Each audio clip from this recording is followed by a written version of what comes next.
खबर शामिल करते हैं शहर कायद से, जहां डिप्टी कमिश्नर जिला कोरंगी मसूद भुट्टो का दीगर के हमरा टीएमसी स्कूल जिनाह स्क्वायर का दौरा।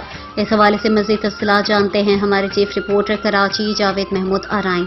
जी, क्या तफसीलात हैं आपके पास, बताइएगा। बिल्कुल, डिप्टी कमिश्नर जिला कोरंगी मसूद भुट्टो का टाउन म्यूनिसिपल कमिश्नर सैयद इमदाद अली शाह, चीफ कोऑर्डिनेटर नजमुद्दीन के हमरा टीएमसी स्कूल जिना स्क्वायर का दौरा किया है। दौरा करने का मकसद स्कूल में सफाई सुथराई व दीगर का जायजा लेना था। डिप्टी कमिश्नर जिला कोरंगी मसूद भुट्टो स्कूल के तुलबा व उस्तादिजा से मुलाकात की, इनके मसाइल दरियाफ्त करने के साथ साथ तदरीसी अमल का भी जायजा लिया। इस मौके पर assistant commissioner model colony Syed Nade Ali Shah, मुख्तियार कार Abdul Waheed Golu, director education Syed Mohammad Nadeem, director park Baig Zafar, director sanitation Nayyar Ali Khan, deputy director Syed Rashid Ali व दीगर भी मौजूद थे।